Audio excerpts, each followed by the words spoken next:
मध्य प्रदेश भारतीय जनता पार्टी के मीडिया प्रवक्ता सत्येंद्र जैन जी आज हमारे साथ हैं।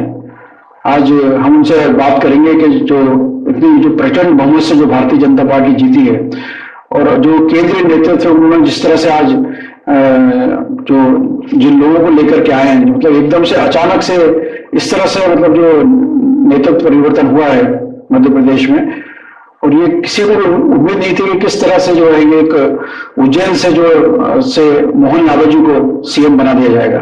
तो सर, इसको आप किस तरह से देखते हैं, ये जो घटना हुई है?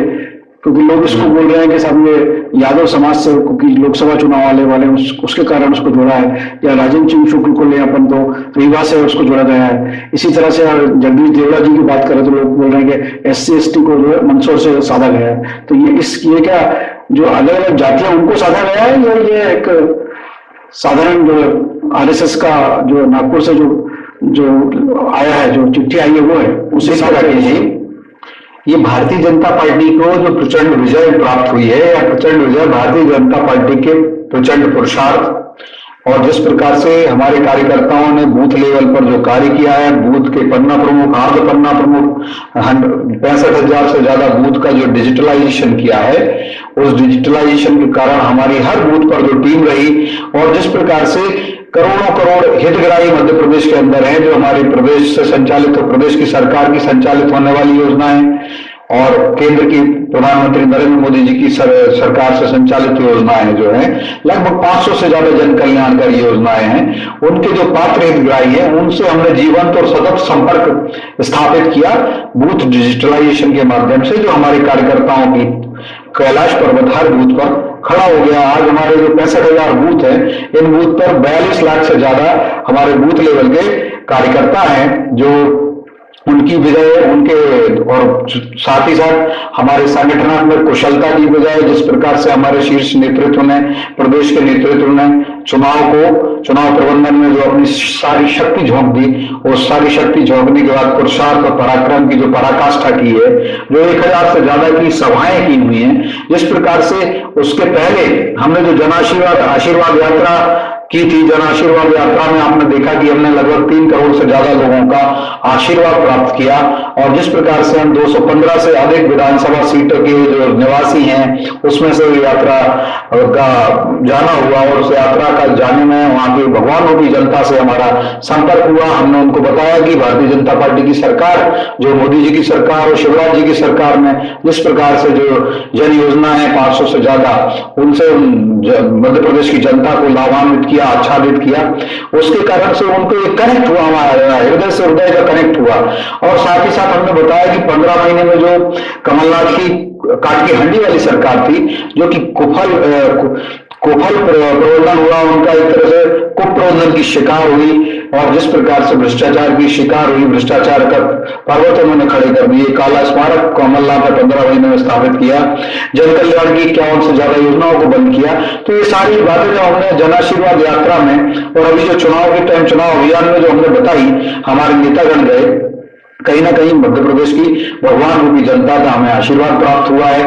और हमारी जो डबल इंजन की सरकार है, मोदी जी की और ये हमारे शिवराज जी की जो सरकार है, बीजेपी की सरकार, ये डबल इंजन की सरकार की जो योजनाएं हैं, उनकी यही जो योजनाओं को धरातलीय क्रियान्वयन जिसको कहते हैं, या अंग्रेजी में एक टर्मिनोलॉजी कहते हैं, इंग्लिश में ग्राउंड लेवल इम्प्लीमेंटेशन।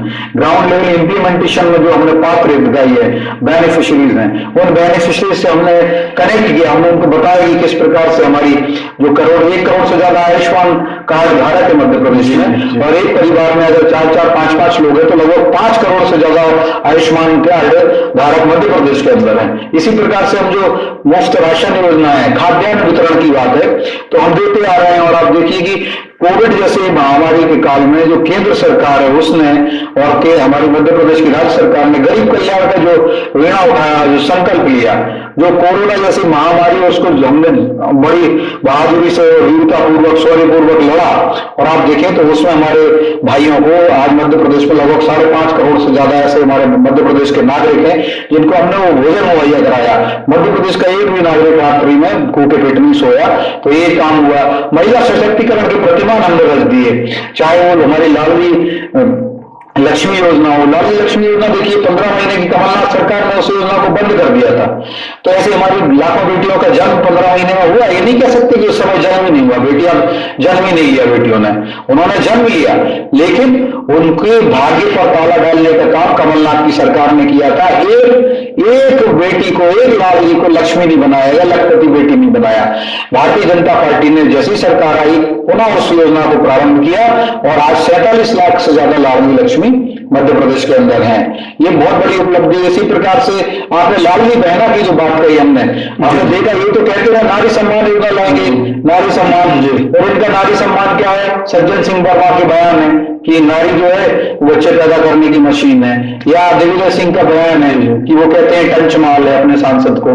इसी प्रकार से कमलनाथ को देखें तो वो कहते हैं क्या आइटम है, महिलाओं को आइटम कहते हैं। प्रियंका वाड्रा की नारी सम्मान की इस प्रकार की योजना उनकी है कि वो कहते हैं कि बेटियां जो होती हैं, बेटियां अगर स्कूल में बिकनी पहन के भी आया, मीडिया पर्सन ने लोगों ने पूछा तो उन्होंने खुले पत्रकारों से बोला कि नहीं, we don't have any objection if any girl is coming inside the school who is wearing bikini और सम सॉर्ट ऑफ एनीथिंग। तो बिकनी पहन के आने के स्कूल में बात कहती नहीं। तो इस प्रकार से हमारी नारी सम्मान नहीं कह सकते इस बात को।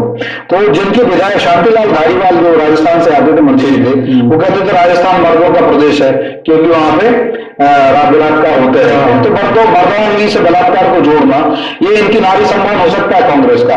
भारतीय जनता पार्टी का नारी सम्मान है यत्र नार्यस्तु पूज्यन्ते रमन्ति तत्र देवता। भारतीय जनता पार्टी का नारी सम्मान है। हमारी सरकार रही तो आपने देखा मुख्यमंत्री शिवराज जी ने किस प्रकार से कन्या पूजन किया, और कन्या पूजन करके हम नवदुर्गा में करते हैं, हमेशा करते हैं। हर एक मांगलिक कार्य सरकार का रहा, उस सरकार के मांगलिक कार्यों पहले हमने उसको कन्या पूजन से जोड़ा और उसका सफल ये रहा कि ये कहेंगे कि बकवास नौटंकी बताते थे। कमलनाथ ने भी कहा था कि कन्या पूजन, दिग्विजय सिंह ने भी उसको हमारी कन्याओं को, हमारी मातृशक्ति की नारी अपमान किया था। ये नारी शक्ति योजना, नारी सम्मान योजना इनका हो सकता है जो महिलाओं का अपमान करना, जो कहते हैं कन्या पूजन तो ढोंग है, नाटक है, नौटंकी कर रहे हो। हमने वस्तुतः उसको अपने जीवन में उतारा है, जीवन में उतार के अंगीकार किया है और समाज के अंदर इंप्लीमेंट किया, लागू किया। और आप देखेंगे कि जो लिंगानुपात था, जो सेक्स रेशो होता है मेल फीमेल का, वो एक समय 911 पर पहुंच गया था।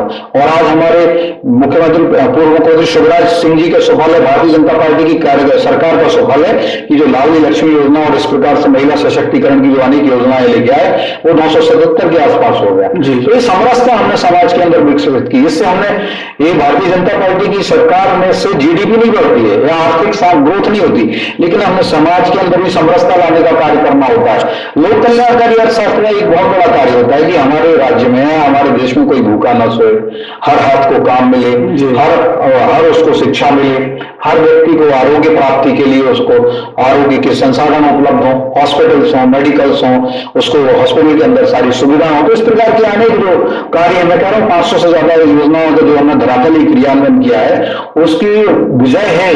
और जिस प्रकार से ये मैं कहूँ, इसमें एक बात और जोड़ना चाहूंगा कि मध्य प्रदेश की हम मंदिर मानते हैं और भारतीय जनता पार्टी ने या मुख्यमंत्री जो पूर्व मुख्यमंत्री शिवराज जी हैं उन्होंने इस मध्य प्रदेश को मंदिर माना और मध्य प्रदेश के अंदर रहने वाले जितने भी लोग हैं, हमारे नागरिक हैं, उसको हमने भगवान माना और हम सभी उसको पुजारी के रूप में उन भगवान की पूजा करने का, आराधना करने का, अर्चना करने का एक हमें सौभाग्य प्राप्त हुआ क्योंकि हम सत्ता में रहे। तो हमने 500 से ज्यादा ऐसी योजनाओं का संचालन किया, सफल संचालन किया, धरातल क्रियान्वयन किया, ग्राउंड लेवल इंप्लीमेंटेशन, उससे करोड़ों करोड़ लोग हितग्राही मिले।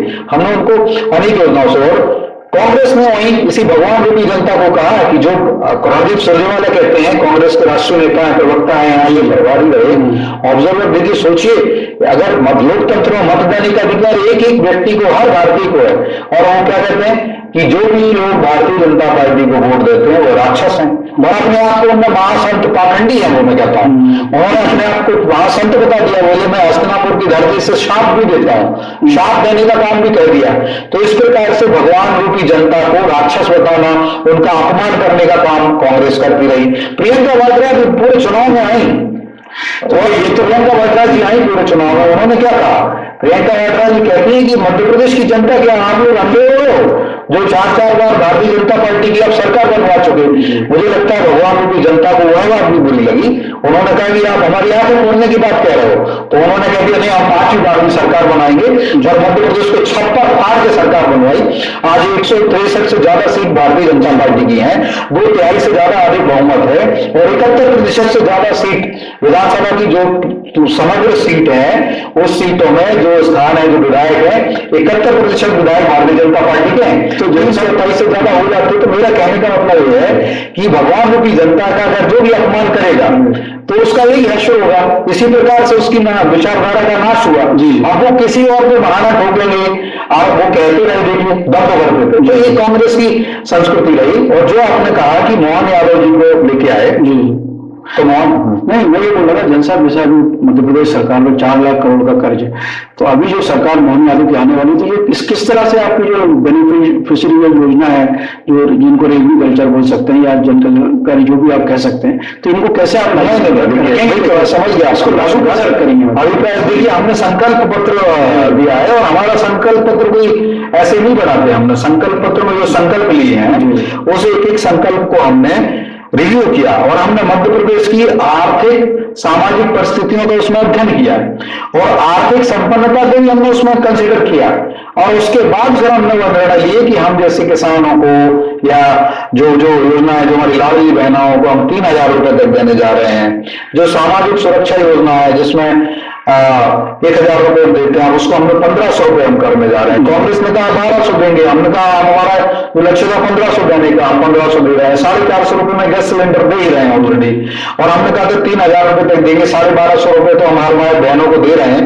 1,30,00,000 से ज्यादा मध्य प्रदेश की बहनों को हमने दे रहे हैं और आप देखिए अभी तक के जो दिसंबर के महीने तक की राशि उनको चली गई और मुझे लगता है कि एक बहन के खाते में 9,000 रुपए तो आ ही चुके हैं, क्योंकि और अभी बहुत जल्दी 1,500 रुपए भी होने वाले हैं। ऐसे करके 1,750 फिर 2,000 ऐसे करते हुए 3,000 रुपए प्रति माह तक ये हमारा संकल्प और हम लेंगे। और हमें पता है मध्य प्रदेश के अर्थशास्त्र को, आर्थिक साम्राज्य को हमने समुन्नत किया और आप देखिए मध्य प्रदेश के आर्थिक साम्राज्य को समुन्नत करने का एक उदाहरण इतना अच्छा है। आप देखिए सन 2000 की बात कर रहे हैं, 2000 में किसकी सरकार थी?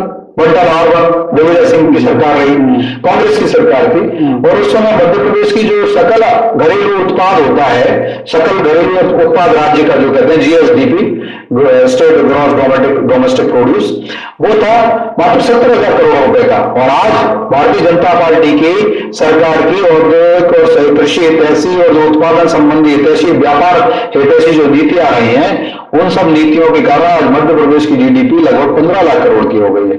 तो यह बड़ा आमूलचूल परिवर्तन किया। आपने बात करी कर्ज की, तो मैं बता देता हूं अभी भी लगभग 3.5 लाख करोड़ कर्ज है, 4 लाख करोड़ नहीं है। ये डेटा ऐसे ही देते रहते हैं। अगर आप देखेंगे मध्य प्रदेश का वित्त विभाग से आप पूछेंगे तो पता चलेगा, कांग्रेस ने डेटा दिया है। तो कांग्रेस तो छाती कूटती रहती है और हर कहीं पे छाती कूट के विलाप करने से नहीं होता। मध्य प्रदेश की जनता ने जवाब दिया, हमने उनको यही बात बताई और भगवान की जनता ने हमारी बात को स्वीकारा, तभी तो उन्होंने कांग्रेस को धूल चटा दी। हमने तो चटाई नहीं, 163 सीट दिए हैं। जो आप देखिए सारी मीडिया और सारे पॉलिटिकल पंडित वो कहते थे कि कांग्रेस को बहुत अच्छी जीत मिलने वाली है या कांग्रेस के लोग ही तो अपने अपने मुख्यमंत्री के सूट सिलवा लिए तो और नकुलनाथ कमलनाथ के पुत्र हैं और सांसद हैं, वो कहने लगे थे 7 दिसंबर को कमलनाथ जी शपथ ले रहा मुख्यमंत्री पद की। आप सबको मीडिया में मध्य प्रदेश को बुलाया था, तो शेख चिल्ली बनाने का काम, मुंगेरी लाल बनाने का काम कांग्रेस के सांसद नकुलनाथ जी ने किया है। फुल सिंह भरैया उन्होंने माफी मांगी, बोले बताइए कांग्रेस, उन्होंने कहा कि मतलब कि बीजेपी की 50 से ज्यादा सीट नहीं आएंगी या कांग्रेस की 150 से ज्यादा सीट आएंगी। तो सोचो कांग्रेस की विफलताओं को उन्होंने अपने मुंह पे ओढ़ दिया, कोई मुंह पे ओढ़ा और वो खुलेआम उन्होंने अपना मुंह काला किया, क्योंकि उन्होंने कहा था कि बीजेपी कांग्रेस की 100-150 से ज्यादा सीट आएंगी, क्योंकि 200 सीट है। अगर बीजेपी को 50 सीट दे रहे थे तो इसका मतलब ये था कि वो चाह रहे थे कि कांग्रेस को 180 सीट मिलेंगे या 2-5 सीट मान लो विपक्ष लेगा, कोई और ले जाता, आम आदमी पार्टी या सपा या बसपाई, तो उनको भी कंसिडर कर लें तो 175 सीट उनकी होना चाहिए थी। तो फूल सिंह भरैया ने अपनी कहा कि कांग्रेस 175 सीट आएंगी, बीजेपी की 50 से कम आएंगी और अगर 175 कांग्रेस की नहीं आई तो वो अपना मुंह काला कर लेंगे। तो उन्होंने देखो क्या कालिक होती है। मैं कहता हूँ इस सब कालिक के हकदार जो है अकेले फूल सिंह बरैया नहीं है। क्यों वो फूल सिंह बरैया के ऊपर कालिक सारी कालिक बोलते हैं कांग्रेस की। मैं तो आपके माध्यम से अभी भी सुझाव देता हूँ कि वह सबके सब आए, क्योंकि देखिए टिकट किसने बांटे मध्य प्रदेश के, जो तोता फाड़ राजनीति हुई, जो गालियां देने की पावर ऑफ अटॉर्नी बढ़ी, तो जो लोगों ने टिकट बांटे, जिन्होंने चुनाव प्रबंधन किया कांग्रेस का, वही भी इक्वली रिस्पॉन्सिबल है। जिसमें केंद्रीय नेतृत्व है, मान लीजिए राहुल जी आते हैं, प्रियंका वाड्रा जी आती हैं, खड़गे भी आते हैं जो राष्ट्रीय अध्यक्ष हैं, या रणदीप सिंह सुरजेवाला है, सुप्रिया श्रीनेत है, रागिनी नायक है, राष्ट्रीय प्रवक्ता है, और राज्य के जो प्रवक्ता है, इन सब ने भी कहा कि आगे बड़बोलापन बताते थे, आगे मैं बता रहा हूँ बहुत बस हो गया मेरा। तो ये जो विषय था, मैंने कहा ये विफलताओं को बेचारे फूल सिंह बरैया अपने ऊपर क्यों ले रहे हैं? ये काले के हकदार तो राहुल गांधी है, खड़गे भी हैं, मल्लिकार्जुन खड़गे हैं, प्रियंका वाड्रा है, जो रणदीप सुरजेवाला, कमलनाथ है, दिग्विजय सिंह है, नकुलनाथ है, इनके सारे प्रवक्ता है जिन्होंने होर्डिंग लगा दिए। 2-2 साल से कह रहे थे ये होर्डिंग, नए साल कमलनाथ सरकार, नया साल मुबारक हो, नई साल कमलनाथ, हर 15 अगस्त को हम झंडा फहरा रहे हैं, 26 जनवरी में हम कर रहे हैं, और भावी मुख्यमंत्री कमलनाथ, भावी मुख्यमंत्री अवश्य भावी मुख्यमंत्री, और आज भी पूर्व मुख्यमंत्री जनता बनाती है। देखिए जनता का जनादेश का अपमान नहीं करना चाहिए जी। तो मैं ये कहता हूं कि फूल सिंह बरैया ने अकेले बेचारे उनको नहीं करना चाहिए, कांग्रेस को सब लोगों को आना चाहिए। मैं आपके माध्यम से आग्रह करता हूं, अपील करता हूं कि माननीय खड़गे जी आइए, माननीय राहुल जी आइए मध्य प्रदेश, माननीय प्रियंका जी आइए मध्य प्रदेश, क्योंकि आपके भी चरण मध्य प्रदेश में पड़े थे, और जहां जहां से राहुल जी आपने भारत जोड़ो यात्रा निकाली थी, उस जगह से कांग्रेस का सफाया हो गया।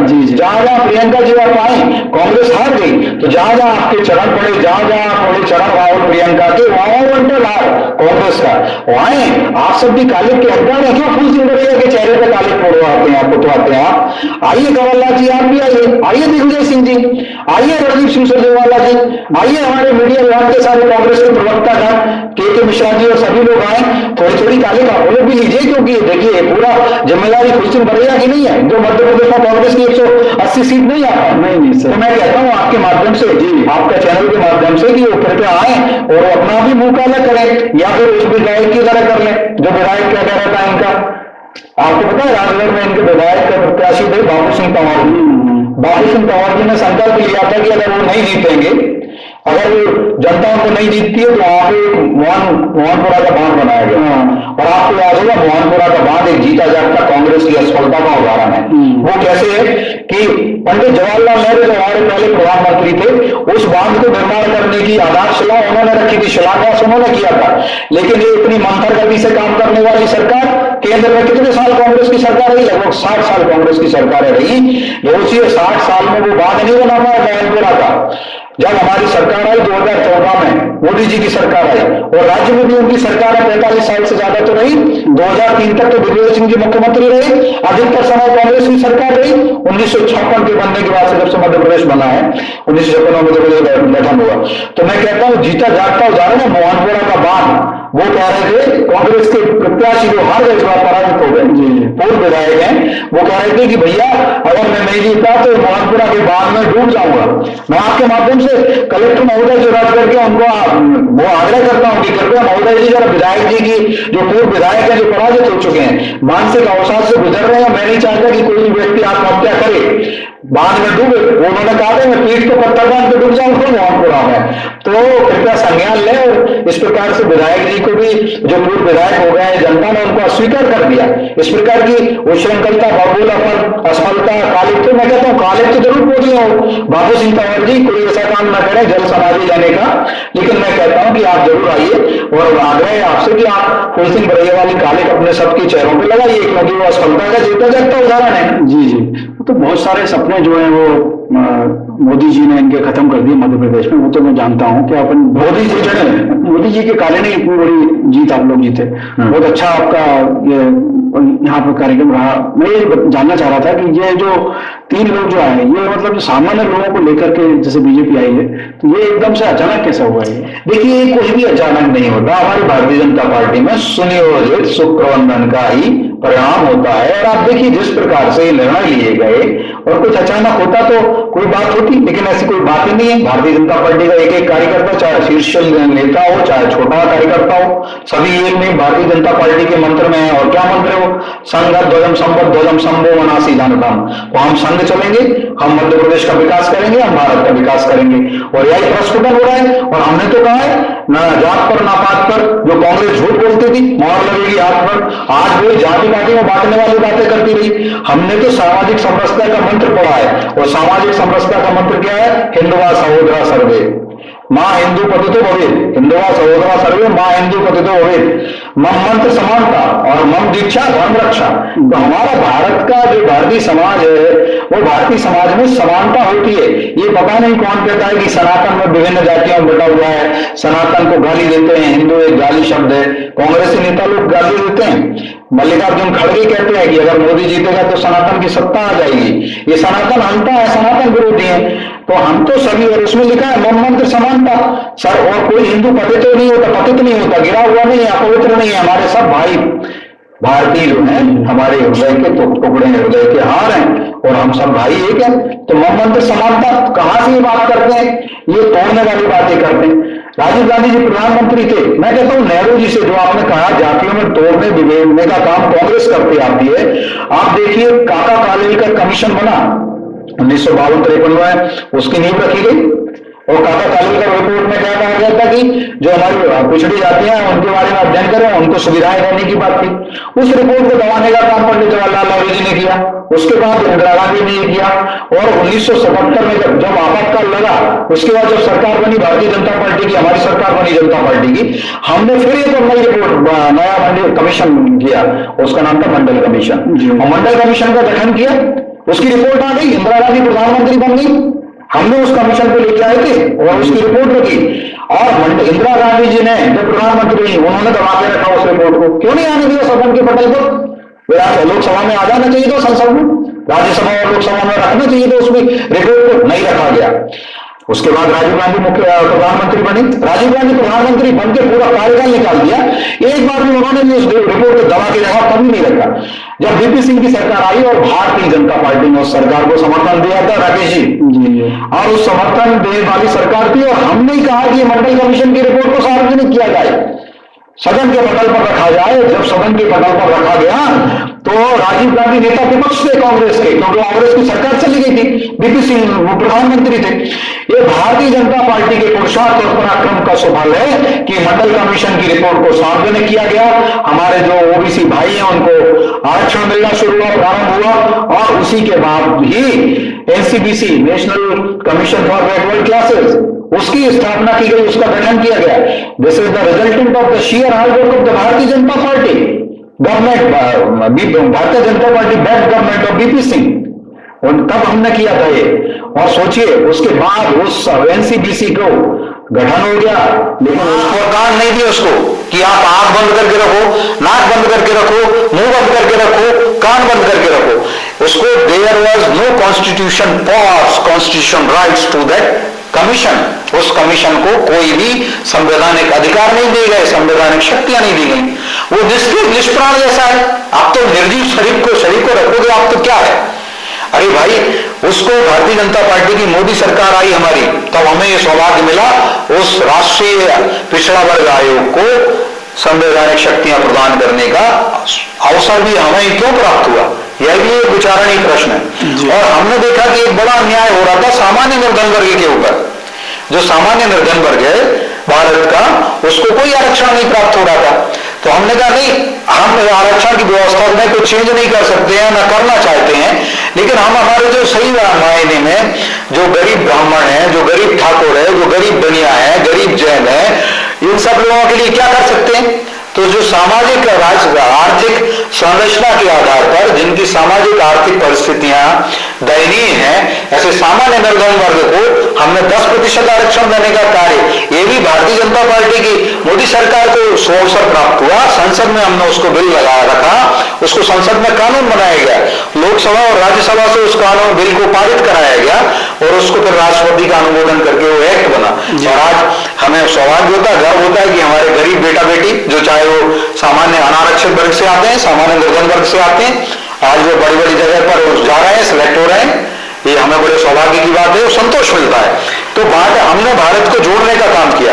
हम समरसता की बात करते हैं, दलित बंधुओं के घर हमारे प्रधानमंत्री मोदी जी भोजन करते हैं, हमारे गृह मंत्री जी आप देखिए, या राष्ट्रीय अध्यक्ष नड्डा जी आते हैं, अमित शाह जी आते हैं, तो ये दलित वर्ग के समाज से, चाहे वो एसटी हो, हमारे ट्राइबल बंधु हो, चाहे वो एससी बंधु हो, उनके घर जाते हैं, उनके यहाँ भोजन करते हैं। और ऐसा नहीं शो फिल्मी स्टाइल वाला कोई काम नहीं होता, उनके घर में जो भी बनता है उसको बड़े प्रेम से, मनोयोग से, अभिरुचि के साथ में उस भोजन को ग्रहण करते हैं, भोजन का पान करते हैं।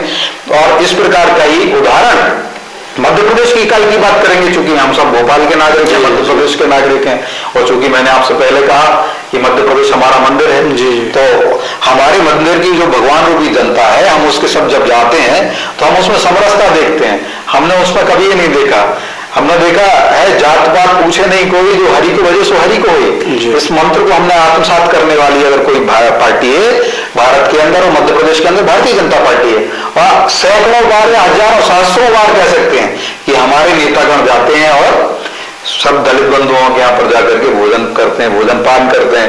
आपने देखा सिंहस्थ कुंभ में हमने दलित जो है समरसता भोज कराया, और कई ऐसे करके जो साधु है, सब हमारे साधु जो है हमारे लिए तो ज्ञान की भंडार होते हैं, ज्ञान की मूर्ति होते हैं, हमें सन्मार्ग दिखाते हैं, हमें ब्रह्म ज्ञान देते हैं। तो उसकी साधु की जाति नहीं होती है, तो साधु को हमने सम्मान दिया और एक समरसता भोज भी हमें सिंहस्थ में कराने का अवसर प्राप्त हुआ।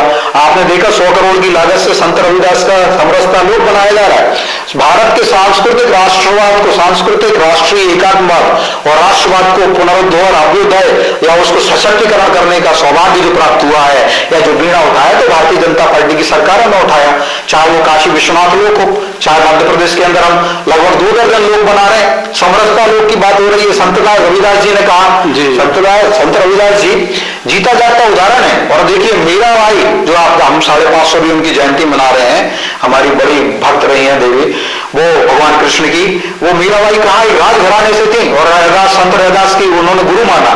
और वो रैदास सोचिए तो हमारे सामाजिक समरसता थी, एकता थी, हमारे पुराने सांस्कृतिक संरचना या ऐतिहासिक, इसको अभी पता नहीं किन लोगों ने पतित किया था, हमने वो दूर किया उस अंतर को। कांग्रेस जैसे लोगों ने उसको विभेद पैदा किया था। कांग्रेस और कुछ नेता बोल भी रहे हैं कि सनातन के श्राप के कारण ये स्थिति में कांग्रेस पहुंच गई है, कुछ नेता ऐसा बोल भी रहे हैं। हाँ, वो देखिए आप उनको अभी कह रहे हैं वो तो, लेकिन उनको कभी ये दिव्य ज्ञान प्राप्ति नहीं होता है। उनके जो नेतागण कहते हैं, मानते कहाँ है, वहां पर एक जो धड़ा है, और जो रविदास कितनी अच्छी बात कहते थे, ऐसा चाहूं राज में, ऐसा चाहूं राज में जहां मिले सभी को अन्न, ऐसा चाहूं राज में जहां मिले सबन को अन्न, छोटे बड़े छोट बड़ो सब संबसे और रविदास रहे प्रसन्न। मतलब वहां पे उनको ऐसा राज चाहिए था जो राम राज हो, जिसमें कि छोटे बड़े भी अच्छे से रहें, तो सबको भोजन मिले, सबको अन्न मिले, घर मिले। तो भारतीय जनता पार्टी की सरकारों ने किया। और रही बात सनातन अंता है, क्योंकि सनातन अंता तो कांग्रेस प्रारंभ से रही, जब से कांग्रेस की स्थापना हुई, अगर आप ऐतिहासिक दृष्टिकोण से देखेंगे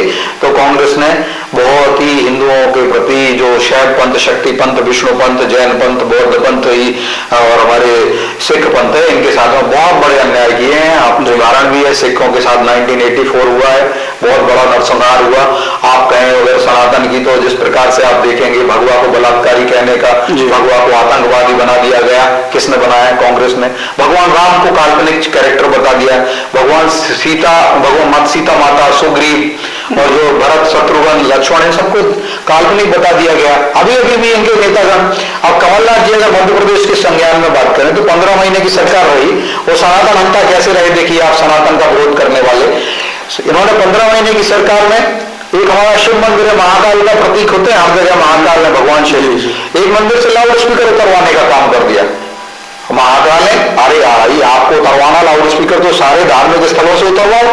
हमारे शैव पंथ, शक्ति पंथ, हमारे हिंदू पंथ मत से, भगवा से आपको क्या दुश्मनी है? आप क्यों शत्रुता हमारे से निभा रहे थे? आप या तो फिर सारे जो पंथ के जो धर्मस्थल है उनसे हटवाइए, या एक के साथ ऐसा अन्याय मत करिए। कमलनाथ जी की 15 महीने की सरकार ने किया, महापाप किया था जी।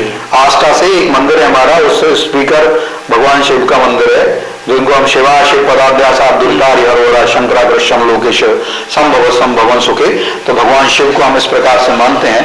उनके मंदिर से लाउड स्पीकर हटाने का पाप किया गया।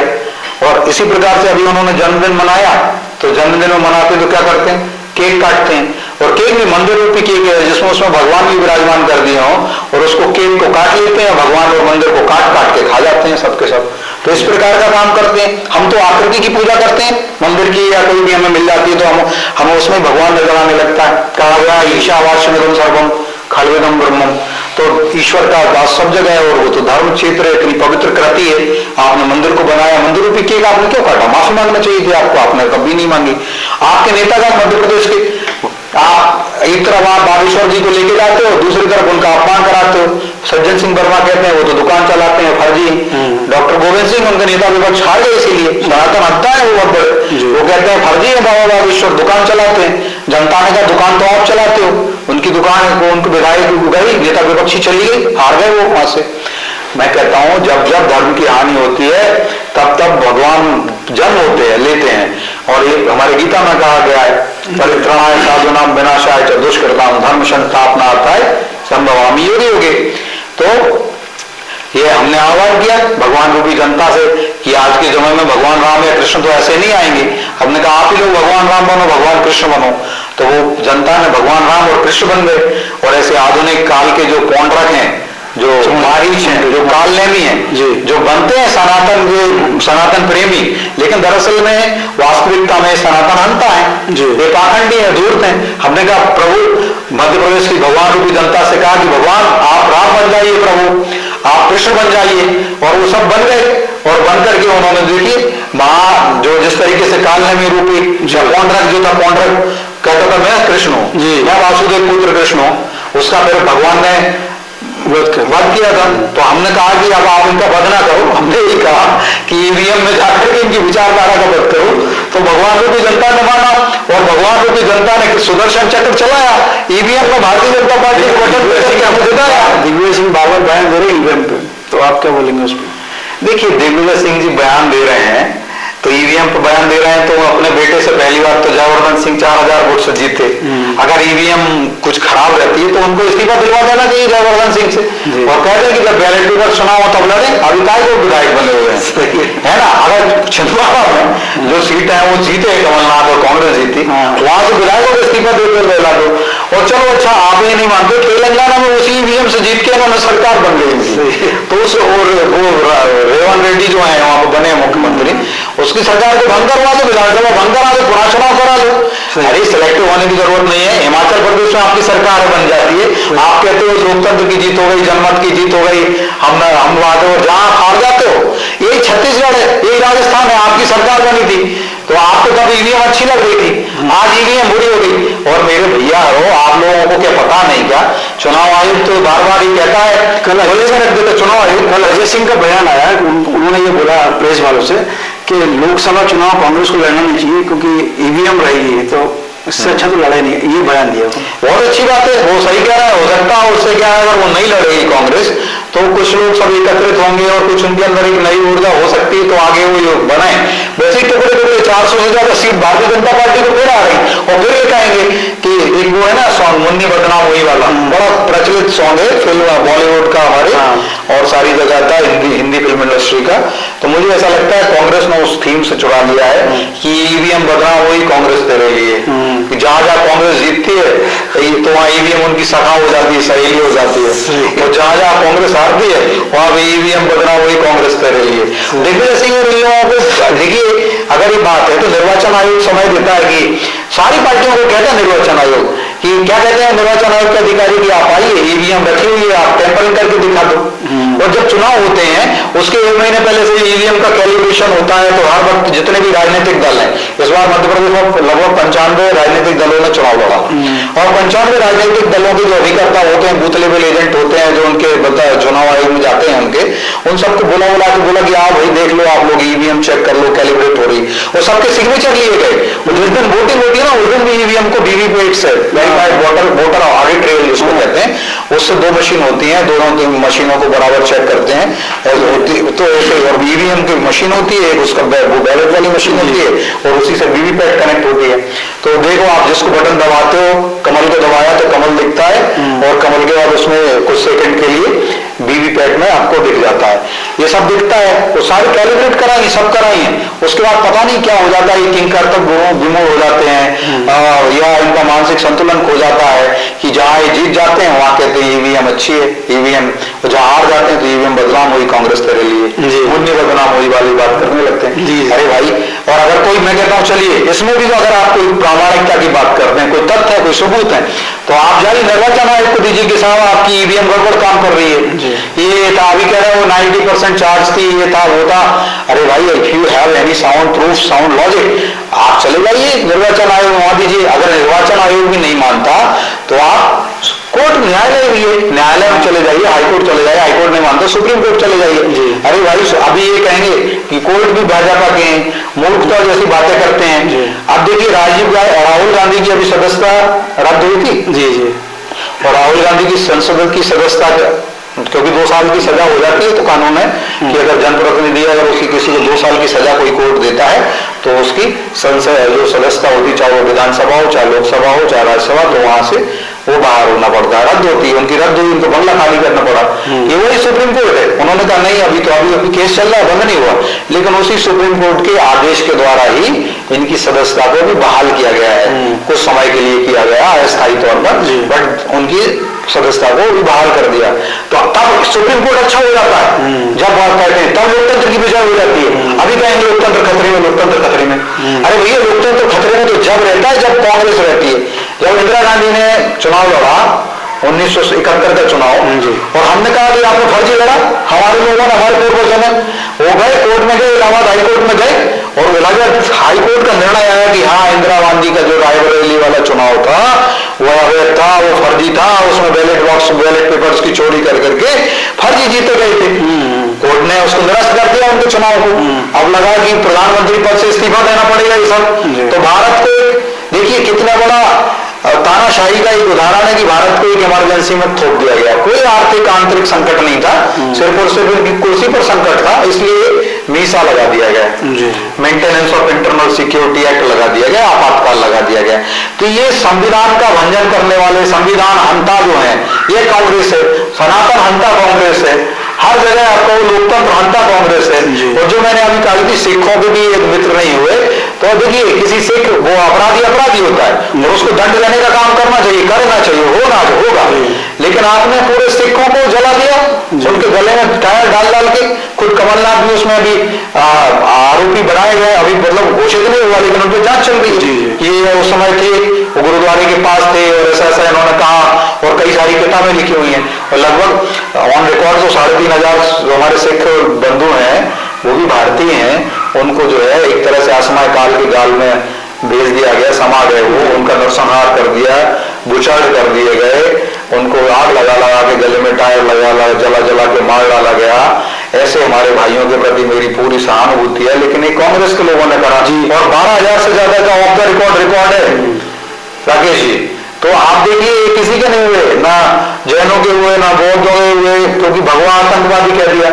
भगवा बात करी तो भगवा रंग, चाहे वो जैन में भी केसरिया बहुत पसंद होता है, चाहे बौद्धों को भी भगवा पसंद होता है, उनके वस्त्र भी लाल रहते हैं साधुओं के, और बड़ा सम्मान है। ऐसे ही सिखों में होता है, ऐसे हमारे हिंदू पंथ में, शक्ति पंथ में होता है। जब इनको लगा कि यार ये सारे के सारे लोग विरोध करने लगे, तब ये हिंदू आतंकवाद को उतर आएगी, हिंदू धर्म को आतंकवादी बताने लगे।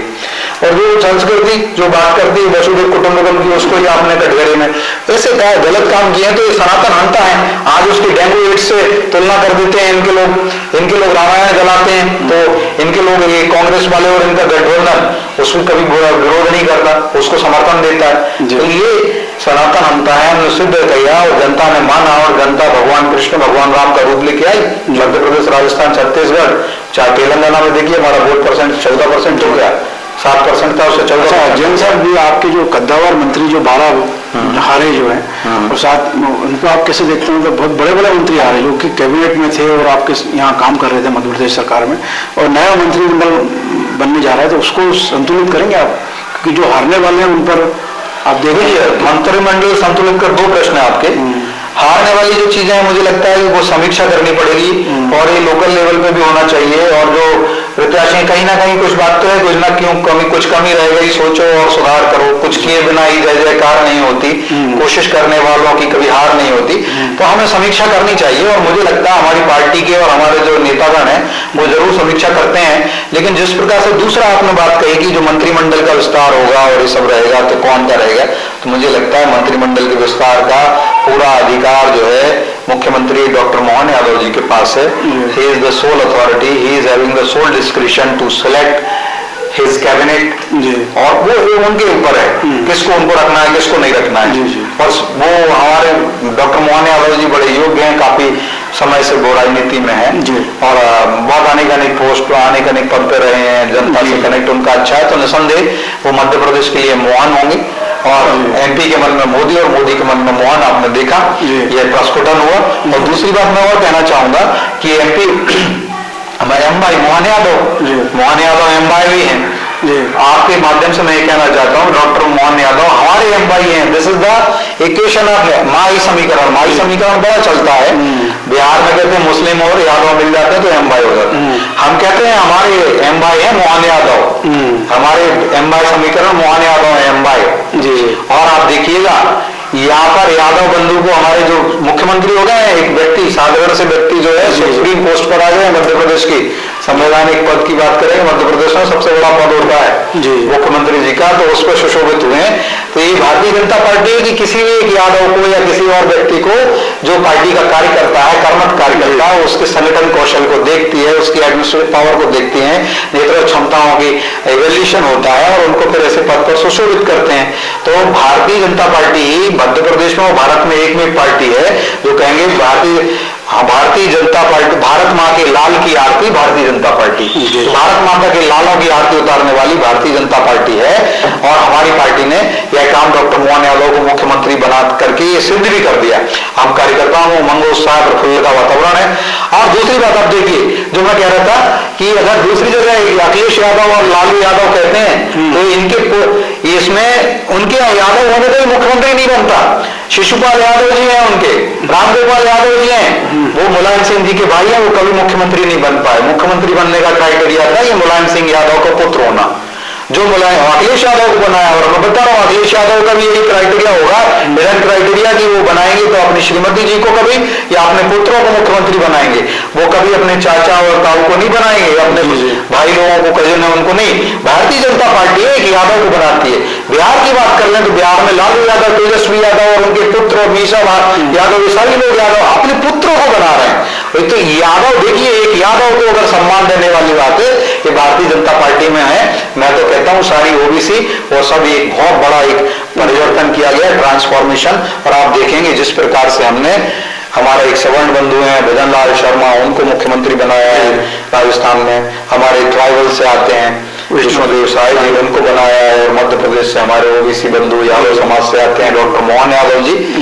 तो भारतीय जनता पार्टी हर वर्ग को साथ में लेके काम करती है। सबका साथ, सबका विकास, सबका विश्वास और सबका प्रयास, ये हमारा मूल मंत्र है। जो हमने कहा अभी तो यही प्रतिलक्षित भी होता है, संगत ध्वजम संबोध ध्वजम संभोवना सी जानता हूं, तो ये होता है। और हमने सह अस्तित्व की भावना को प्रतिपादित भी किया है कि हमारे यहाँ सभी लोगों को उचित दायित्व और नेतृत्व मिलना है उसके प्रति। 2024 के लोकसभा के लिए मतलब आपने ब्राह्मण इस अपने ओबीसी और साथ में ये SC ST तीनों को साथ लिया, मतलब जैसे चर्चा चल रही है। हाँ, हमने जो है हमारी देखिए हमने जो काम किया है भारतीय जनता पार्टी ना, हम तो कहते हैं ना तोम काम राज्यम न स्वर्गम न पुनर्भवम काम दुक्तता नाम प्राणी नाम आर्तिनाशनम। तो हमने हर प्राणी को, आपने तो कहा कि SC ST OBC जनरल, हम कहते हैं कि हम कैसे दीन दुखी जो वर्ग है, हमारी मोदी जी की नजरों में चार गरीब है, चार जातियां हैं। क्या है? गरीब है, ये किसान है, महिलाएं हैं और युवा है बेरोजगार। तो ऐसे युवाओं को हमें ऐसी चार जातियों को हमें उन्नत करना है। हमारी ये जातियां हैं और कोई जाति नहीं है कि हम कैसे गरीबों का कल्याण करें, हम कैसे अपनी महिलाओं का कल्याण करें, हम कैसे अपने किसानों का कल्याण करें और हम कैसे अपने युवाओं को आगे बढ़ाएं। इस प्रकार की चार जातियां हमारे बताई हैं। मोदी जी भी कहते हैं हमारे, वो भारतीय जनता पार्टी ने वही माना, वो प्राणीनाथ नाम आर्तिनाश्रम में हम कैसे जन जन के कल दुख दर्द को दूर करें। हमें मध्य प्रदेश जो सत्ता मिली, चाहे केंद्र की सत्ता हो चाहे राज्य की सत्ता हो, उस सत्ता में अगर हम आते हैं तो सत्ता देखिए सेवा करने का माध्यम है। सत्ता हमारा साध्य नहीं हो सकता, सत्ता हमारा लक्ष्य नहीं हो सकता। तो ये हम देखते हैं, ये हमारा मत। ये हमारे साथ भारतीय जनता पार्टी मध्य प्रदेश के मीडिया प्रभारी सत्येंद्र जैन जी हमारे यहाँ थे, तो इनका बहुत बहुत धन्यवाद करते हैं BCC न्यूज़ के लिए। नमस्कार जी।